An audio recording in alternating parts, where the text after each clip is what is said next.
जिसने कामदेव को हरा दिया लेकिन खुद को नहीं हरा पाया, और फिर मोह में ऐसे फंसा कि भगवान को ही श्राप दे दिया। जब जब मनुष्य जीतता है तो अक्सर उसकी हार वहीं से शुरू होती है, और यही हुआ नारद के साथ। उन्होंने कामदेव को जीता लेकिन अपने मन को नहीं जीत पाए, और फिर जो हुआ वो इतिहास बनकर रह गया। एक महान ऋषि जो कामदेव को जीत चुका था मगर खुद प्रेम के जाल में ऐसा फंसा और फिर भगवान को ही श्राप दे दिया। आज की कथा अभिमान, माया और ऐसी लीला की जिसने देवताओं तक को चौंका दिया था। अगर मैं आपसे कहूँ कि सृष्टि बनने से पहले भी कोई था, प्रलय के बाद भी कोई होगा, और जो उस क्षण आपके हृदय के भीतर मौन होकर बैठा है, तो क्या आप जानना चाहोगे वो कौन है? हम सब सृष्टि को देखते हैं, लेकिन क्या कभी सोचा है कि सृष्टि से पहले क्या था?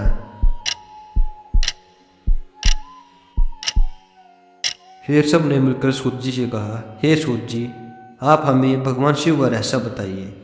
जब कुछ भी नहीं था, न पृथ्वी, न आकाश, न समय, तब शिव कहाँ थे? एक ऋषि ने आगे पूछा, और जब सृष्टि बनती है तो वे क्या करते हैं? और जब सब खत्म हो जाता है, नष्ट हो जाता है, तो कौन बच जाता है? अब बात और गहरी हो गई। उन्होंने फिर कहा, हमने सुना है कि भगवान शिव बहुत दयालु हैं, वे अपने भक्तों को दुख में नहीं देख सकते, तो उन्हें प्रसन्न कैसे किया जाए? वे अपने भक्तों को क्या देते हैं? हमें यह भी जानना है, माता पार्वती की उत्पत्ति कैसे हुई? शिव और उमा का विवाह कैसे हुआ?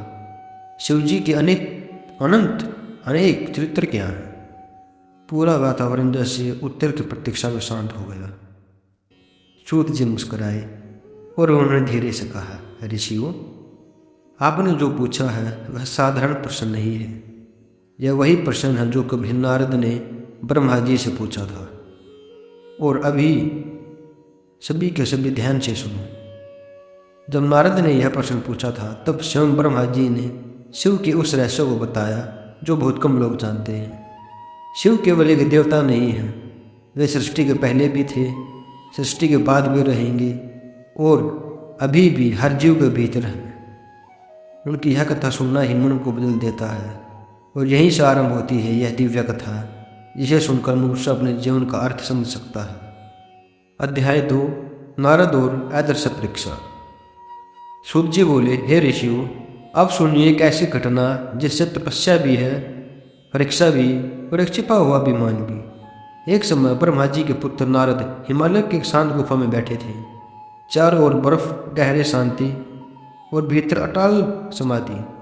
वे लंबे समय से कठोर तप कर रहे थे। उनकी तपस्या इतनी प्रबल थी कि उनका तेज स्वर्ग तक पहुंच गया। देवराज इंद्र चिंतित हो उठे। उन्होंने सोचा, कहीं नारद तप करके मेरा स्वर्ग लोग न मान ले। डर ने बुद्धि को ढक लिया। इंद्र ने तुरंत कामदेव को बुलाया और कहा, नारद का तप तोड़ किसी भी तरह उसके मन में विकार जगा दे बस। कामदेव मुस्कुराए। उसके साथ था बसंत, फूल, सुगंध, मधुर पवन और संगीत। दोनों हिमालय पहुंच गए। गुफा के बाहर अचानक मौसम बदल गया। फूल खिल उठे,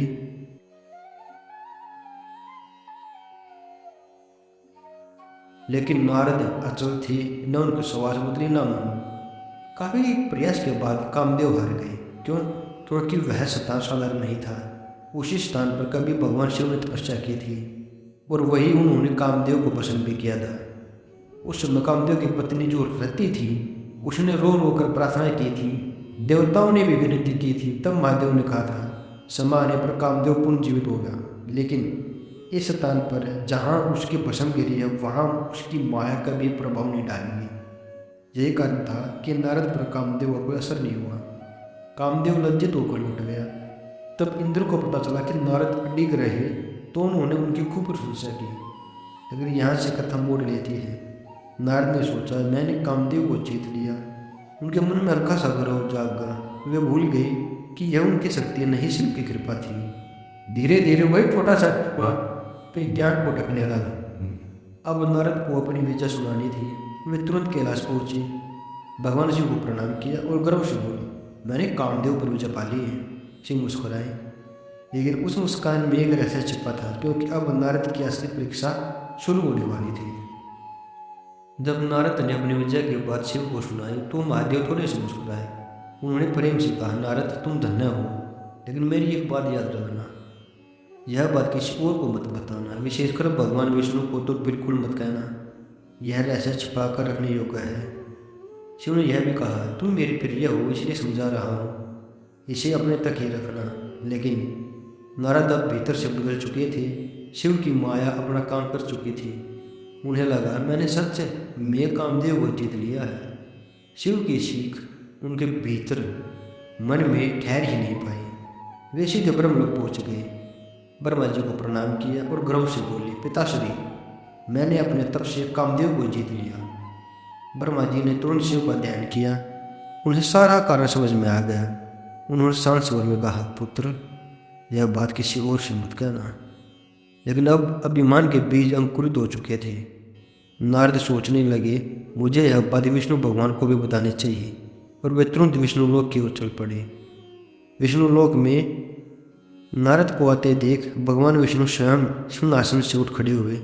उन्होंने नारद को गले लगाया, सम्मान से आसन दिया, फिर मुस्कुराकर पूछा, नारद जी आज किस कारण से पधारे हम?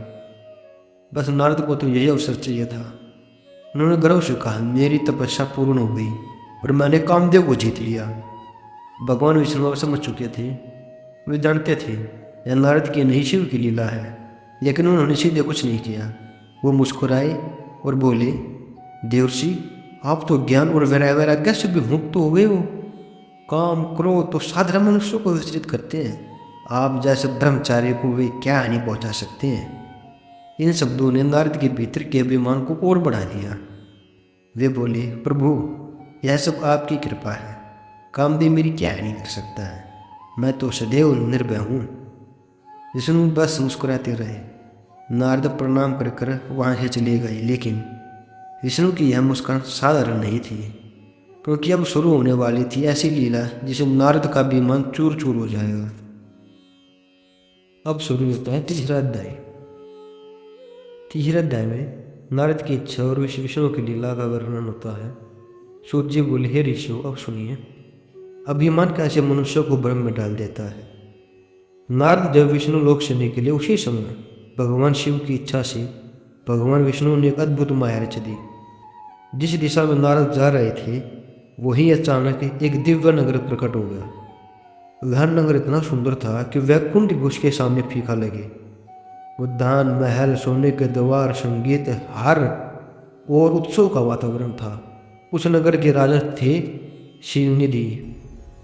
उनकी एक अत्यंत सुंदर कन्या थी श्रीमती। उसका स्वयंवर होने वाला था। देश देश के राजकुमार वहाँ आए हुए थे। नारद ने जैसे ही वह नगर देखा उसका मन ठहर गया। यह कैसा अद्भुत स्थान है। राजा ने नारद को देखा, आदर से प्रणाम किया, स्वर्ण सिंहासन पर बिठाया, फिर अपनी पुत्री को बुलाया। राजकुमारी आई, लक्ष्मी के समान तेजस्विनी। राजा बोले, महर्षि यह मेरी पुत्री श्रीमती है, कृपा करके इसके गुण दोष बताइए। नारद ने ध्यान से देखा और बोले, राजन आपकी पुत्री साक्षात लक्ष्मी समान है। इसका पति त्रिलोक विजेता होगा, शिव के समान तेजस्वी होगा और कामदेव को जीतने वाला। इतना कहकर वे चले गए, लेकिन उनके भीतर कुछ बदल चुका था। शिव की माया काम कर रही थी। वे सोचने लगे, क्यों ना मैं ही इस कन्या से विवाह कर लूँ। फिर मन में विचार आया, इतने सुंदर राजकुमार आए हैं, वह मुझे क्यों चुनेगी। फिर उत्तर भी खुद ही दे दिया, स्त्रियाँ सौंदर्य देखती हैं, अगर मैं सबसे सुंदर दिखूं तो वही मुझे पसंद कर लेगी। बस नारद तुरंत विष्णु लोक पहुँचे। उन्होंने सारी बात बताई और कहा, प्रभु मुझे अपना सुंदर रूप दे दीजिए ताकि राजकुमारी मुझे ही चुन ले। विष्णु मुस्कुराए, उन्हें अब समझ में आ चुका था। उन्होंने कहा, नारद तुम मेरे प्रिय हो, मैं तुम्हारा हित उसी तरह करूँगा जैसे वेद रोगी का करता है।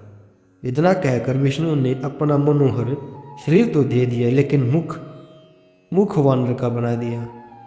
नारद को उसका पता ही नहीं चला। वे स्वयं को अत्यंत सुंदर समझते हुए स्वयं सभा में जा बैठे। सभा में कुछ ब्राह्मण रूप में रुद्रगण में बैठे थे। उन्हें और राजकुमारी को नारद का वानर मुख दिख रहा था। बाकी सबको वे सामान्य ही दिखाई दे रहे थे। नारद मन ही मन प्रसन्न थे। तभी राजकुमारी हाथ में स्वर्णमयी वर्ण माला लेकर आई। पूरी सभा शांत हो गई। वह एक एक राजकुमार को देखते हुए आगे बढ़ी। जब नारद के सामने आई, उसने देखा सुंदर शरीर, लेकिन वानर जैसा मुख। वह क्रोधित हुई, दृष्टि हटाकर आगे बढ़ गई। पूरी सभा देखती रह गई। वह किसी को भी प्रश्न नहीं कर पाई। और तभी एक तेजस्वी राजा के रूप में स्वयं भगवान विष्णु वहां प्रकट हो गए। राजकुमारी ने देखा और बिना एक क्षण गवाए उनके गले में वरमाला डाल दी। क्षण भर में विष्णु राजकुमारी को लेकर वहां से अंतर्ध्यान हो गए। अब नारद चौंक गए। तभी रुद्रगण ने धीरे से कहा, हे नारद, पहले अपना मुख तो देख लीजिए। नारद ने दर्पण देखा। वानर का चेहरा दिखा। उनकी आंखों में क्रोध भर गया। उन्होंने रुद्रगणों को श्राप दे दिया, तुम ब्राह्मण कुल में जन्म लेकर भी राक्षस बनोगे। रुद्रगण शांत रहे। उन्होंने इसे शिव का इच्छा मानकर स्वीकार कर लिया। लेकिन नारद का क्रोध अभी शांत नहीं हुआ था। अब वे समझने वाले थे कि यह सब किसकी लीला थी और आगे होने वाला था एक और बड़ा पाप, एक और बड़ा श्राप जो कि इंतजार कर रहा था किसका। ये देखने के लिए अध्याय 4 से हमारी कहानी आगे बढ़ेगी। उसके लिए वीडियो को लाइक शेयर सब्सक्राइब करते रहिए। अपना प्यार अपना आशीर्वाद बनाए रखिए। हर हर महादेव।